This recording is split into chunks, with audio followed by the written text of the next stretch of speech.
झालेली आपली भूमी ग्राम वाकोड आपल्या परमपुण्य पावन अशा भूमीमध्ये प्रतिवर्षाप्रमाणे श्रीराम कथा आणि ग्रामस्थांच्या संयुक्त विद्यमानं या ठिकाणी सप्ताहाचं आयोजन आहे। कारण टाळकरी माळकरी महिला मंडळ भजनी मंडळ अन्नदाते साऊंड सिस्टीम सर्वांच्या असीम सहकार्यानं या शुभ पर्व कालामध्ये या ठिकाणी तुलसी मानस तुलसी राम कथा आणि या कथेचं आयोजन केलेलं आहे। आणि आज कथेचा आपला दुसरा दिवस आहे। अशा प्रकारे काल कथा भाग पाहत असताना आपण कथा भाग पाहला भोलेनाथ आणि माता सती आणि त्यांनी प्रभू रामचंद्राला पाहिलं। माता सतीच्या अंतःकरणामध्ये संदेह निर्माण झाला, कारण संदेह शंका याच्यावरती काही कुठल्या प्रकारचं औषध नाही महाराज। कारण संशयासारखी बिमारी नाही आहे। ऐसे संशयाभूमी थोर अनेक पाप नाही गोर, का विनाशाची वागूर प्राणी यश। संशयावरती विलाज नाही। साच आणि लटके विरुद्ध आणि निके, संशयितो न ओळखीता हित। ज्याला शंका नावाची बिमारी झाली ना, त्याला खरं काय आणि खोटं काय याच्यामध्ये काही फरक नाही। आता तुम्ही विचार करा की या शंका रूपी आजारानं माता सतीला सोडलं नाही, तर तुम्हा आपल्याला सोडेल का ते? नाही सोडणार, कारण त्यावरती विलाजच नाही मला। आणि मग ही गेली सती प्रभू रामचंद्राचा आणि त्या ठिकाणी परीक्षा पाहण्याकरता। देवाची परीक्षा घ्यायला भेट नाहीत हो लोक, माणसाची परीक्षा घेतील काय नवय? देवासारख्यांची परीक्षा जर घेतात आणि मग त्या ठिकाणी महाराज तिला कळलं की हे सामान्य नाही, हे महापुरुष आहेत, हे युग पुरुष आहेत। ती परतली वापस आणि परतल्यानंतर भोलेनाथानं विचारलं तिला, का ग सती घेतली माझ्या देवाची परीक्षा? पण ती खोटी बोलली। त्यानंतर भोलेनाथाने डोळे बंद केले आणि घडलेला सगळा प्रकार भोलेनाथांना कळला काय झालं। आणि मग तो प्रकार घडल्यानंतर स्वरामध्ये फरक उडाला काहीतरी, या स्वरातून त्या स्वरात फरक पडते, विसंगती होते। हे पेटी 1.5ची आहे, म्हणजे 1 वाजवली तर आपण 1.5 वाजते। सियावर रामचंद्र भगवान पवन सुत हनुमान। भोलेनाथानं त्यानंतर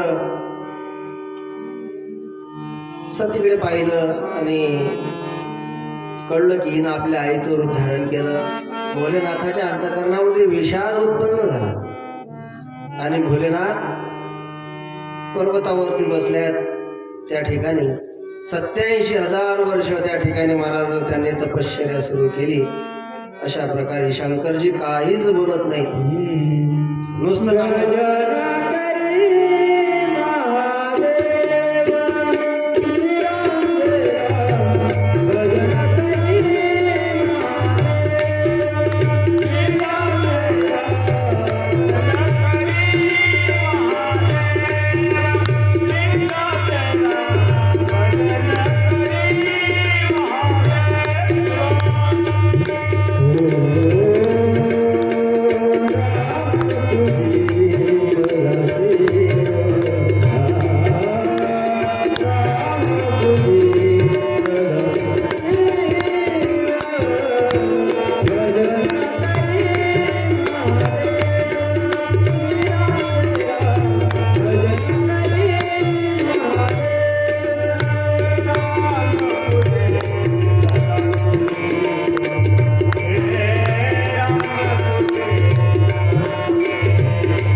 नुसतं तपश्चर्याला बसले आणि श्रीराम जय राम जय जय राम, हो श्रीराम जय राम, दुसरं काहीच नाही.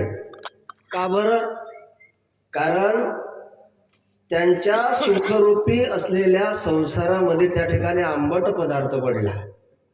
तुलसीदासजी वर्णन करतात, जलपय सरीस बिकाई देखो प्रीती. अशा प्रकारे बिलग होई रसू जाय कपट खटाई परत पुणे. अशा प्रकारे छंद सांगितला त्यांनी या ठिकाणी. त्या ठिकाणी तुलसीदासजी महाराज सांगतात की दूध हे पवित्र आहे, परंतु त्या पवित्र असलेल्या दुधामध्ये त्या ठिकाणी त्या दुधानं जर पाण्याची जर मैत्री केली तर त्या पाण्याची किंमत वाढते महाराज. दुधानं जर पाण्याशी जर मैत्री केली ना तर त्या दुधाच्या भावात ते पाणी विकल्या जाते. पण त्याच दुधामध्ये जर आंबट पदार्थ पडला तर त्या दुधाचा नाश होऊन जातो महाराज, नासते ते दूध. तसं आहे, संबंध आहेत आणि त्या संबंधामध्ये संबंध पवित्रच आहे, पण त्या संबंधामध्ये जर कुठं आंबट पदार्थ पडला ना तर त्या ठिकाणी दोन माणसं विभक्त होतात, एकापासून दुरावतात. मग आता तुम्ही सांगा की त्या दुधाला जर फोडण्याची जर महाराज ताकद त्या आंबट पदार्थामध्ये आहे, माणसांना कोण दुरावतील ना. आणि म्हणून असे जे आंबट पदार्थी लोक आहेत, स्वभावाचे लोक आहेत, यांच्यापासून दूर राहिलं पाहिजे आपण. कारण कुठं आणि कधी संबंधावरती ते घाव घालतील त्याचा काही नेम नाही. आपण म्हणतो का दोन लोक इतके प्रेमळ नाही, एवढे कसे काय दूर गेले?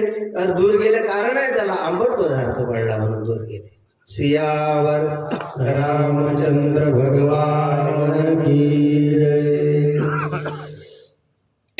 त्या ठिकाणी भोलेनाथ आहेत, काहीच बोलत नाही. सती माता सेवा करते, पाहत सुद्धा नाही.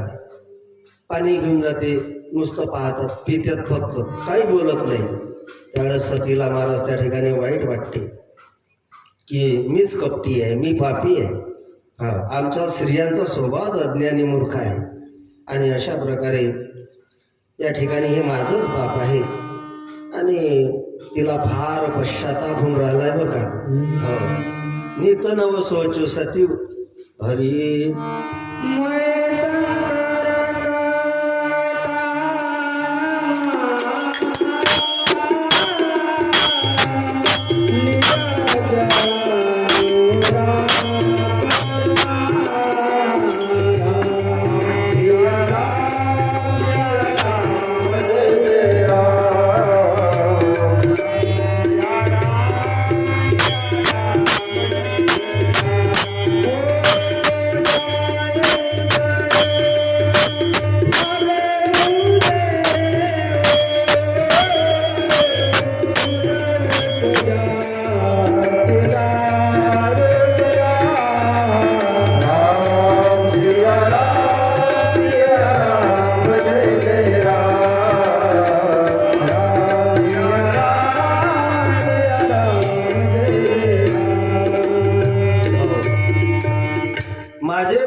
शंकरजी माझ्याशी बोलत नाही आहे. अशा प्रकारे तिच्या आणि अंतकरणामध्ये फार दुःख आहे. तिला पतीचा वियोग असलेला झालेला तो सहन होत नाही आणि अशा प्रकारे त्या ठिकाणी दुःखी आहे, कष्टी आहे माता सती. तुलसीदासजी महाराज त्या ठिकाणी वर्णन करतात, नित नित नव सोचू सती उर भारा, कब जे हो दुख सागर पारा, मैं योगिन रघुपती अपमाना, पुनिपती बचन मृषा करे जाना. कारण हा माझाच दोष आहे. अशा प्रकारे त्या ठिकाणी सती त्या ठिकाणी इतकी सेवा करत आहे त्या ठिकाणी भोलेनाथाची, पण भोलेनाथांना कीव नाही सतीची. का? कारण त्यांना माहिती आहे की आता या सतीचा आपल्याला वियोग होणार आहे आणि सतीमध्ये जर आपण आसक्ती ठेवली तर सतीच्या पश्चात आपल्याला अजून तिचा वियोग सहन होणार नाही. आणि म्हणून त्या ठिकाणी भोलेनाथांची तपश्चर्या सुरू आहे. सती माता त्या ठिकाणी सेवाभाव करत आहे, वंदन करते ते आपल्या पतीला. आणि अशा प्रकारे त्याच काळामध्ये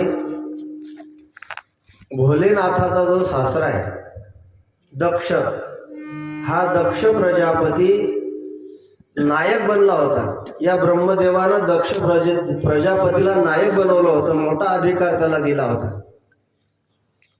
आणि त्या ठिकाणी त्याला अभिमान झाला होता. माणसाला एखादा अधिकार जर प्राप्त झाला तर त्या अधिकाराचा त्याला अभिमान लगेच उठून येतो महाराज. आणि अशा प्रकारे त्या ठिकाणी सभा भरली असताना सगळे देव आहेत, किन्नर आहे, मुनी आहे, ऋषी आहेत.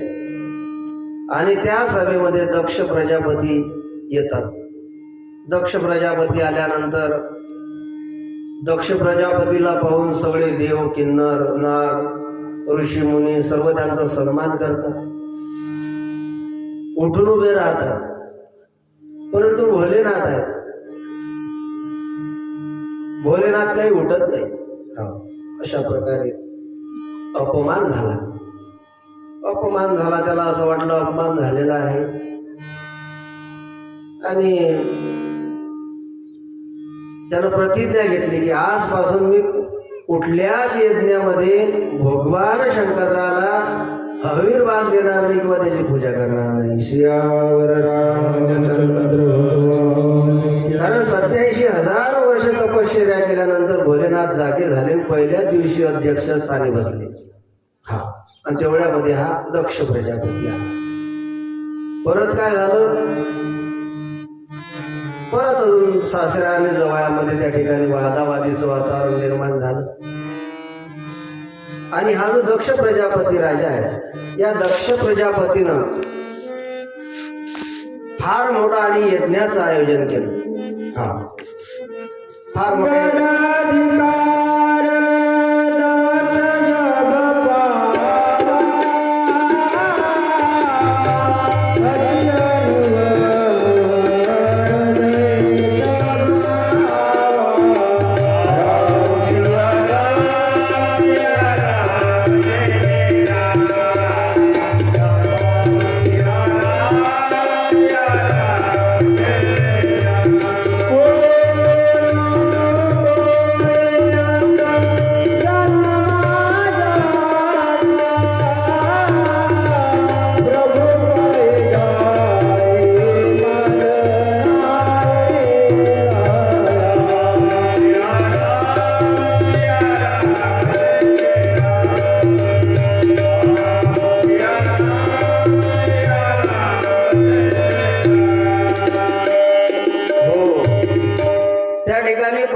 पती पत्नीचा महाराज त्या ठिकाणी वादविवाद झाला. त्यानंतर सासऱ्या जवळचा वादविवाद झाला. कारण नाना प्रकारे हा दक्ष प्रजापती बोलायला लागला भगवान शंकराला की तू त्या आणि स्मशानभूमीमध्ये शोभून दिसतो, तुझं जो वेश आहे तो वेश सुद्धा अमंगल आहे. अशा प्रकारे भूते वेताळ नाचती हर्ष उयुक्त उमापती. आणि कारण भोलेनाथांचं जर वर्णन करायचं असेल तर संत महात्म्यांनी फार भरभरून वर्णन केलेलं आहे. त्यामध्ये नरहरी सोनार सुद्धा वर्णन करतात भोलेनाथांचं. भस्म उटी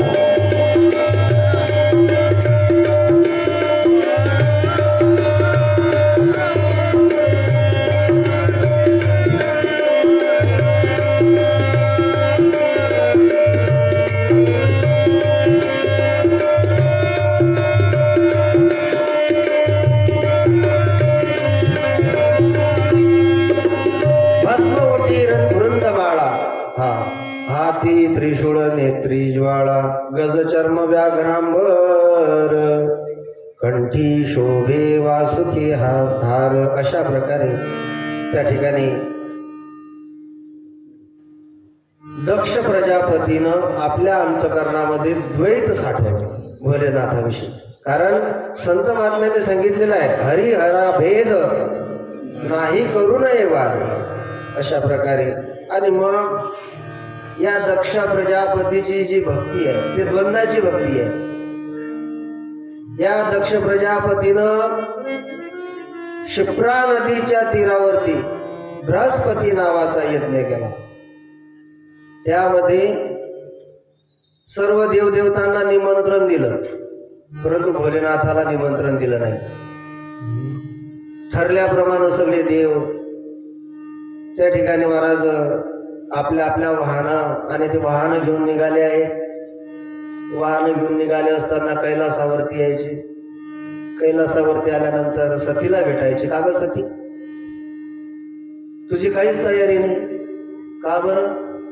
तुझ्या पित्याकडे फार मोठा यज्ञ आहे, बृहस्पती नावाचा यज्ञ आहे, सगळ्यांना निमंत्रण आहे. सती म्हटली, आमचे घरचे असेच भोळे, त्याला काही कळतच नाही. कोण म्हणते? सती म्हणते, आमच्या घरचे बुवा असेच भोळे आहेत, त्याला काहीच कळत नाही. पण सगळ्याच सत्या माता महाराज असंच म्हणता, आमच्या घरच्या बुवाले काहीच कळत नाही.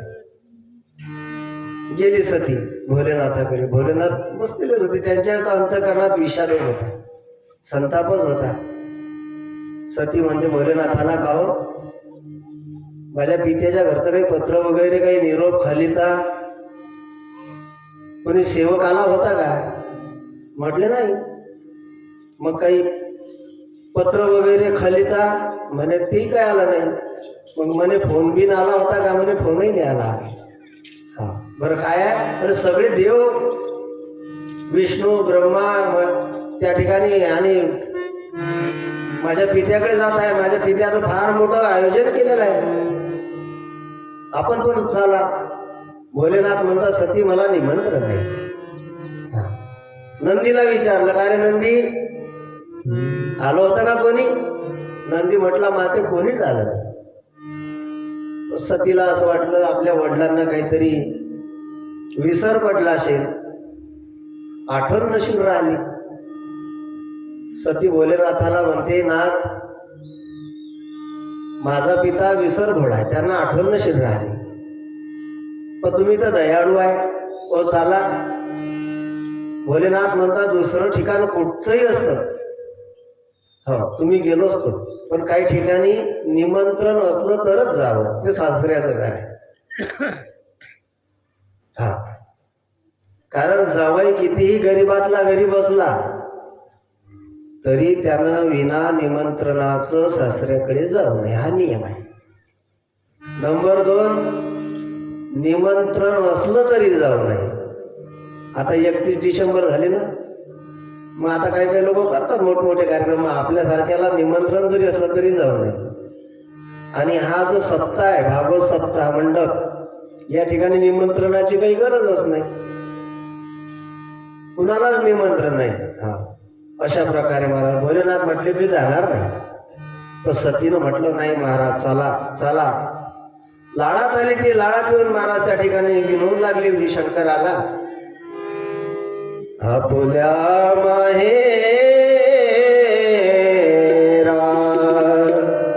जाईन मी आता, आपुल्या माहेरा जाईन मी आता, आपुल्या माहेरा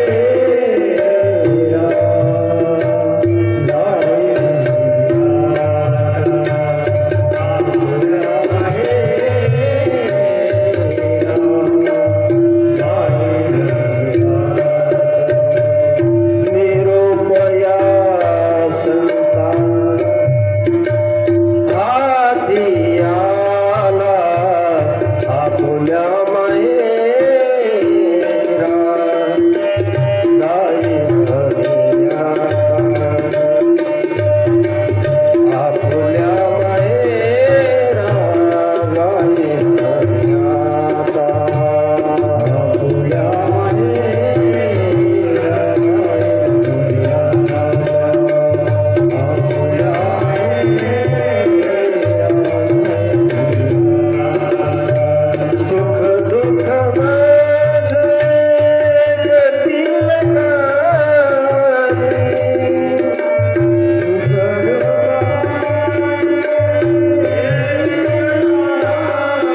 भगवान की जय। शालिग्राम भाऊ या वर्षी काही एखादा व्हिडिओ नाही काढत काय आमचा? तुम्ही मुकाट्यानं बसले बा एवढे कॅमेरामॅन असं. सियावर रामचंद्र भगवान की जय। कारण सती शिव या चरित्रामध्ये नात्यांमध्ये ओळखण झालेली आहे महाराज. कारण इकडे पिता आहे आणि इकडे पती आहे. आणि सती मैया ही पतिव्रता आहे महाराज. पतिव्रता तिला म्हणावी जी पतीच्या जगण्यानं जगते, जी पतीच्या मरण्यानं मरते, जी पतीच्या सुखात सुख दुःखात दुःख. आपला पती निर्धन असेल, आपला पती त्या ठिकाणी महाराज दारिद्र्य असेल, आपला पती रोगी असेल, कसाही जरी असला तरी त्यामध्ये हरी भाव ठेवून ज्याप्रमाणे माता लक्ष्मी भगवान विष्णूची सेवा करते त्याप्रमाणे ती आपल्या पतीची सेवा करते. मग तो रोगी असेल, त्याला कुष्ठरोग जरी झाला असेल तर त्याला पतिव्रता असं म्हणतात. अशा प्रकारे आणि पतिव्रता हा पतीचा मुख्य धर्म सांगितलेला आहे. पतिव्रते जैसा व्रतार प्रमाण आम्हा नारायण तैशा परी. अशा प्रकारे आणि पतिव्रता वेळ आल्यानंतर काय करेल त्याचंच उदाहरण म्हणजे ही सतीची कथा आहे. अशा प्रकारे या सतीनं सुरुवातीला शंकरजींना त्या ठिकाणी मनवून पाहिलं, लाडीगोडीनं विनवून पाहिलं, पण काही जमलं नाही. आणि मग या सतीनं गाल फुगवले. मग ती भांडण करायला लागली. मग शब्दशस्त्र सुरू झाली. कारण विषय माहेरचा आहे. माहेरचा विषय आल्यानंतर त्या ठिकाणी पतीचाही सन्मान कमी वाटते स्त्रीला. कारण माहेर हे सासरच्या पेक्षा मोठं वाटते तिला. अशा प्रकारे मग ती भांडण करू लागली. चला नाही तुम्ही येत, मीच जातो. झालं बा दोघांमध्ये भांडण. कोणामध्ये?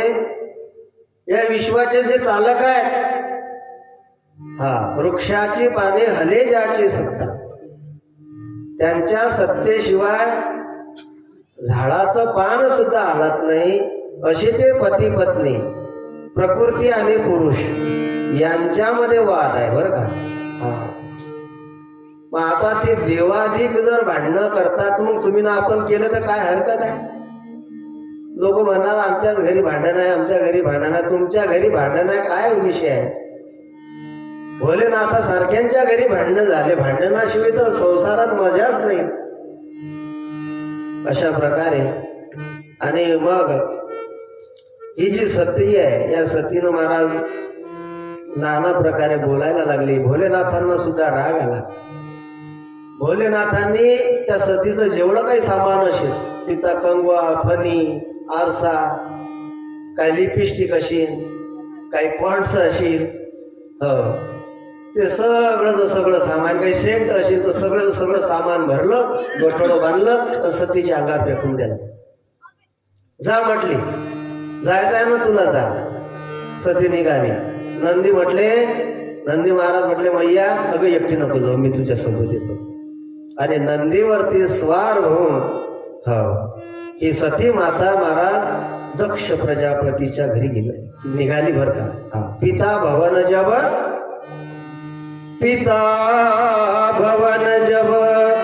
गई भवानी, दक्ष त्रास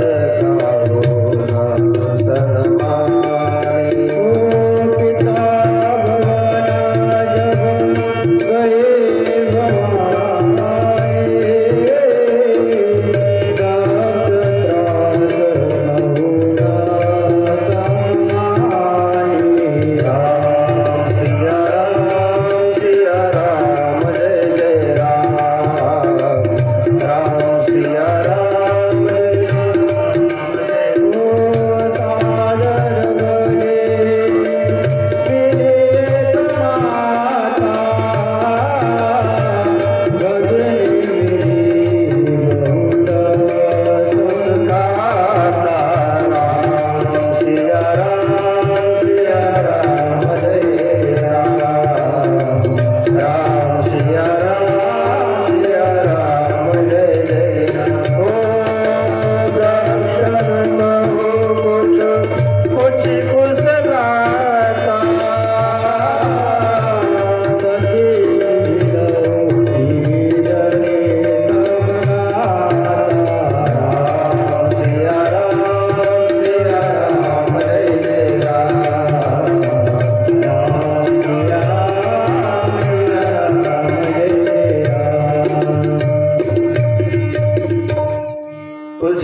पिता भवन जब गई भवानी दक्षत्रा सुखावून सन्मानी.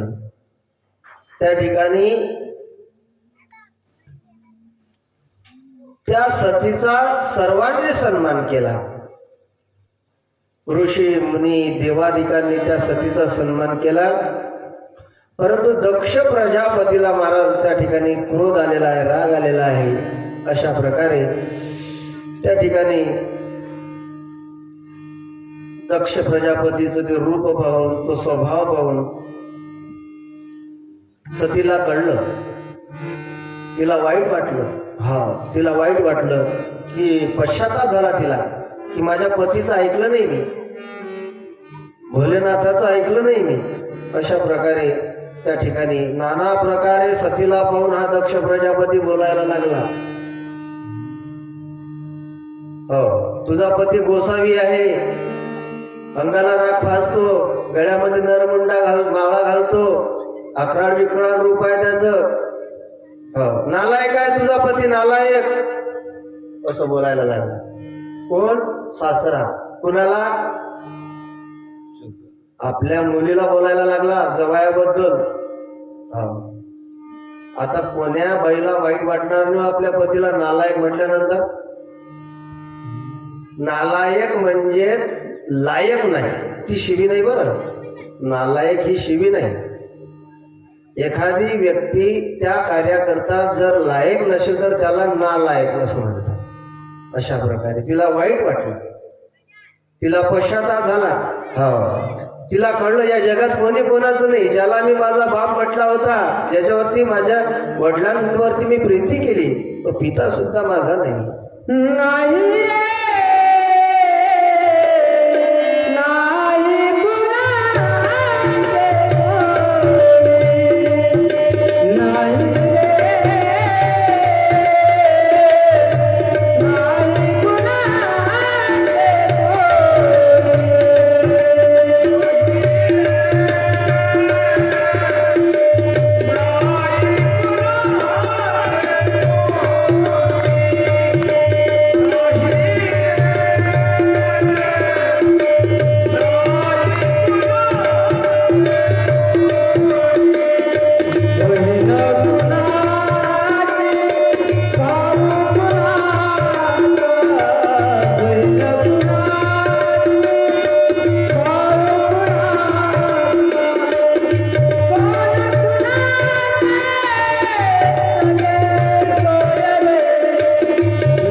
बहीण कुणाची, भाऊ कुणाचा, कोण कुणाचे सगळे सोयरी. या जगात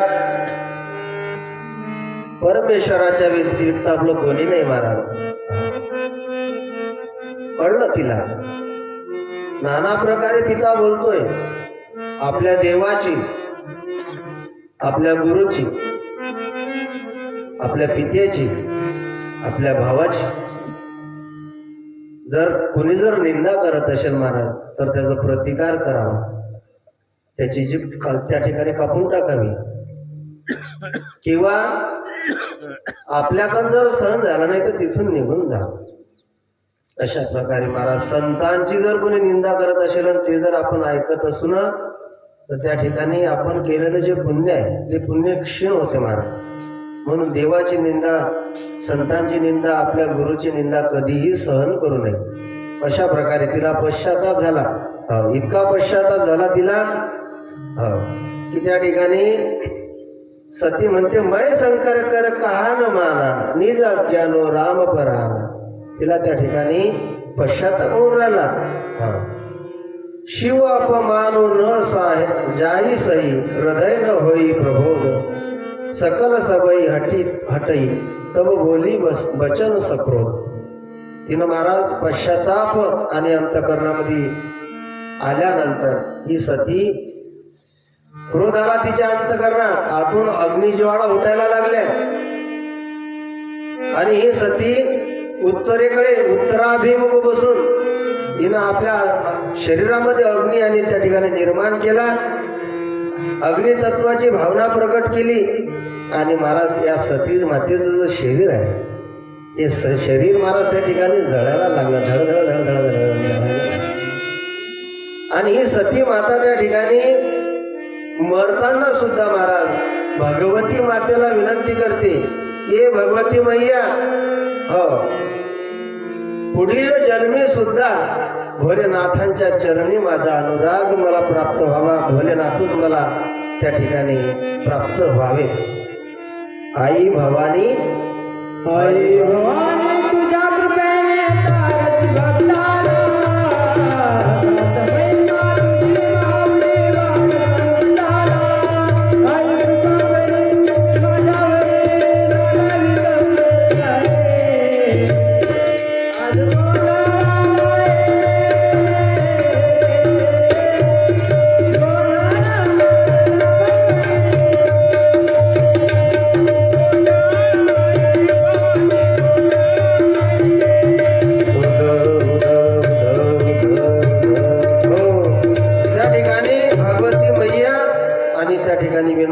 दुर्गा देवीला महाराज अंबिकेला विनवते की हे अंबिका मैया.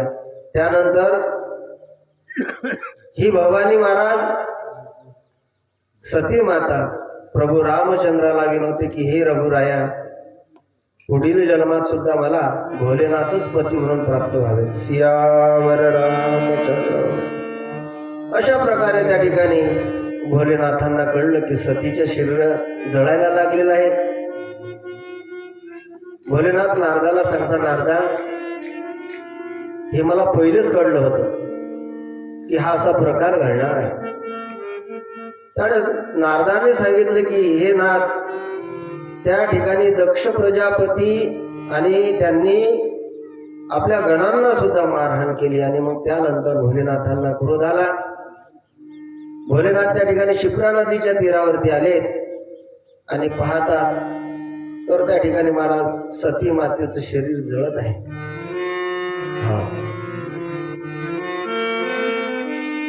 हा जो दक्ष प्रजापती आहे, या दक्ष प्रजापतीचं शिर ओढवलं महाराज त्या ठिकाणी भोलेनाथाने. कारण नंदी महाराजांनी श्राप दिला होता त्याला त्या सभेमध्ये, हे दक्षा, अरे बकरासारखा काय तू बळबळ करतो, तुझ्या आणि शरीराला त्या ठिकाणी बकऱ्याचं शिर लागेल. आणि नंदी महाराजांचा सुद्धा त्या ठिकाणी शब्द खरा ठरला. शरण आला हा दक्ष प्रजापती भगवान भोलेनाथांना. त्यावेळेस त्याला बकराचं शरीर लावण्यात आलं.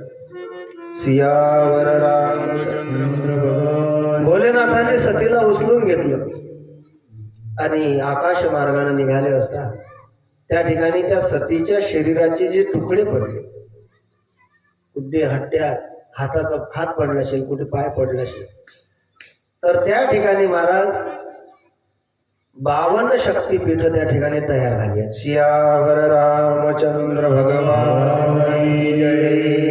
त्यामध्ये महाराष्ट्रामध्ये 3.5 पीठ सांगितलेली आहे. कोल्हापुरामध्ये सांगितलंय महालक्ष्मी, माहूरला रेणुका देवी आहे, तुळजापूरला भवानी आहे आणि सप्तशृंगी गडावरती अर्धपीठ सांगितलेलं आहे. सियावर रामचंद्र भगवान. सीताराम सीताराम, श्रीराम राम राम, सीताराम सीताराम,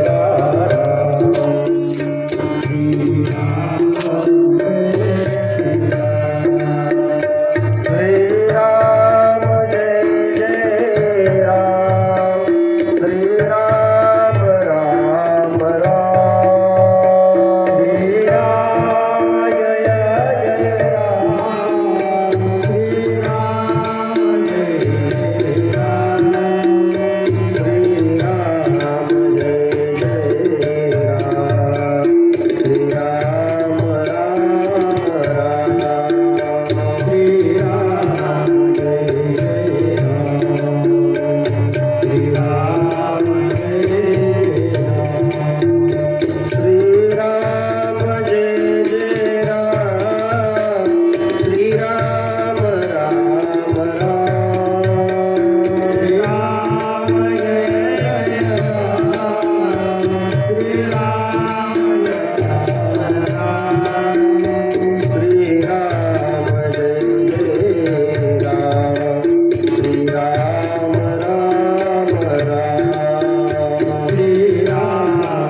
भगवंताचं नाम जेवढं गोड आहे महाराज की नुसतं असं वाटते की जपच म्हणत राहा.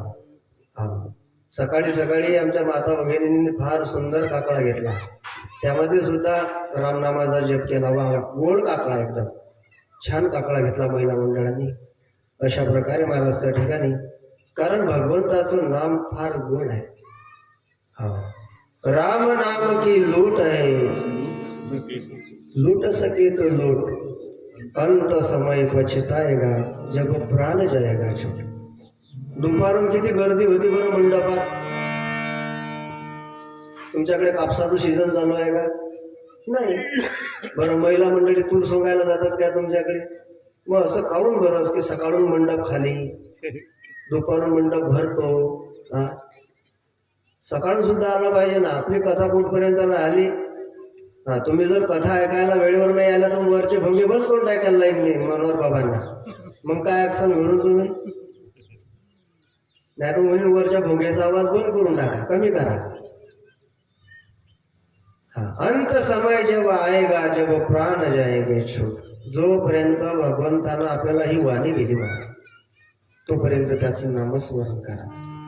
हा, आणि कारण राम नामाची लूट करणं हे सगळ्यांच्या भाग्यात नाही महाराज. या मंडपात येण्याकरता अनंत जन्माची पुण्य पाहिजे, अनंत जन्मीची पुण्य जोडी, तरीच परमार्थ घडे, मुख्य परमात्मा तुळे स्वानुभवाशी.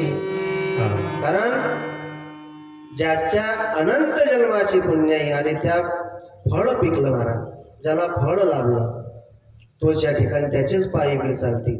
अशा प्रकारे आता काही लोक बिचारे त्या ठिकाणी, महाराज आम्ही तिकडे बाहेर गेलो होतो तर म्हणजे महाराज आम्ही तूर सोंगता तुमची कथा ऐकून राहिलो. मला काही हरकत नाही मान, कामामध्ये काम काही म्हणारा. तुम्हाला जर काही काम असेल तर निश्चित तुम्ही तिकडे हात ठेवा आणि इकडे कान ठेवा. पण तुम्हाला काहीच काम नाही, तुम्ही जर वटेवरती गप्पा मारून राहिले, इकडे मंडप खाली आहे, तर त्याला काही अर्थ नाही. तर सांगणाऱ्याला तेवढा उत्साह वाटते. आता सकाळी सकाळी आपल्या भजनी मंडळाने भजन म्हटलं, त्यामध्ये विठ्ठल भाऊ असतील, आमचे शारंगधर भाऊ असतील, सुपडा भाऊ असतील, ते मंडळी महाराज या ठिकाणी भजनं म्हटले. कोणीच नव्हतं मंडपामध्ये. हा, 9 वाजले म्हणजे मंडपामध्ये आपण आलो पाहिजे. अशा प्रकारे भारी वजनाचे लोक उशिराच फार आहेत आणि श्रोते भारी वजनाचे लोक आहेत. त्यांना तुम्ही सोपं नका समजू बरं. आमच्यापेक्षा भारी आहे तुम्ही. कीर्तनकारापेक्षा टाळकरी श्रेष्ठ आहे महाराज. कीर्तनकारापेक्षा कोण श्रेष्ठ आहे? टाळकरी. कीर्तनकाराचा अभंग हा त्याचं मनन चिंतन झालेलं असतं, घोटलेला असतो, तो तोंडी पाठ असतो, रस्त्याने त्याचं चिंतन चालते. पण टाळकऱ्याला धास्ती वाढते महाराज. कोणता अभंग घेतात महाराज, त्यानंतर तो अभंग घेतल्यानंतर तो परिचयाचा असला तर वाना नाही, त्यामध्ये त्याला कोणती चाल लावा, वेळेवरती चाल घेणं, त्याला चाल लावणं, ते सादर करणं कठीण आहे की नाही. म्हणजे कीर्तनकारापेक्षा टाळकरी श्रेष्ठ आहे, कथाकारापेक्षा ही मंडळी श्रेष्ठ आहे. गायक वादक म्हणजे कडुबा असतील, विशाल महाराज असतील, भलानकर व रवींद्र घोष माझ्यापेक्षा श्रेष्ठ आहे ते. कारण त्यांना कष्ट आहे. वेळेवरती मी काय म्हणेल त्यांना ते उचलावं लागतं, ते तसं वाजवावं लागतं, स्वरबद्ध वाजवावं लागतं. आणि आमच्या सगळ्यांपेक्षा आम्ही उंच ठिकाणावर बसेल आहे म्हणून तुम्ही असं वाटू नका देऊ की हे मोठे आपण लहान. आमच्यापेक्षा तुम्ही श्रेष्ठ आहे. कारण सांगावं कोणालाही वाटतं, उभं कोणी राहील, पण बसा वाटते का, कोणाला ऐकावं वाटते का? मग ज्याला ऐकावं वाटते ना तो श्रेष्ठ आहे. जो ऐकून घेतो ना तो श्रेष्ठ आहे. बोलणारा श्रेष्ठ नाही, ऐकून घेणारा श्रेष्ठ आहे. तुमच्या घरात सासू श्रेष्ठ आहे की सून श्रेष्ठ आहे? कोण ऐकतं कोणाचं? महाराज आता दिवस सगळे सुनीचेच आहे. आता सासूवेलेच ऐकावं लागतं आहे की नाही. म्हणून आता सासवा श्रेष्ठ आहे. शांत झाल्या त्या गंगेसारख्या. सियावर रामचंद्र भगवान, सीताराम सीताराम सीताराम कहिए, चाहे विधि राखे राम, ताहि विधि रही. सीताराम सीताराम सीताराम कहिए, चाहे विधि राखे राम, ताहि विधि रही.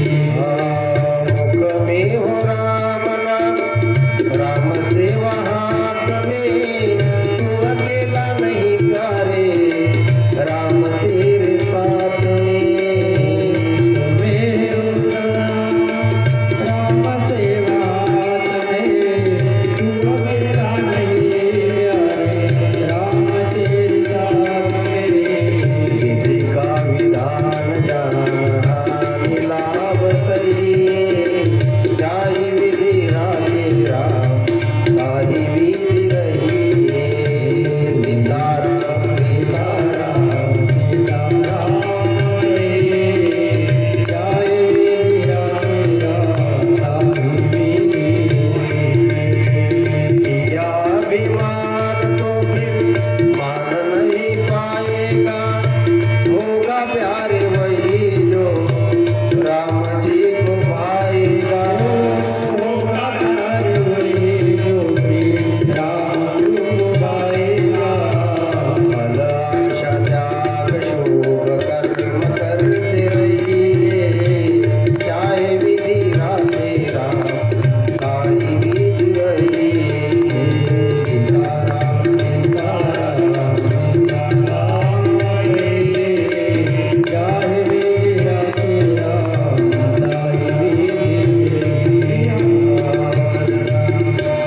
भगवंतानं जसं ठेवलं तसं राहा हा. कारण सगळं त्याच्या हातामध्ये आहे. ठेविले अनंते पैसे रहावे कसा गुण आला ना माऊली ठेविले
किया अभिमान तो फिर मान नहीं पाएगा होगा प्यारे वही जो राम जी को भाएगा.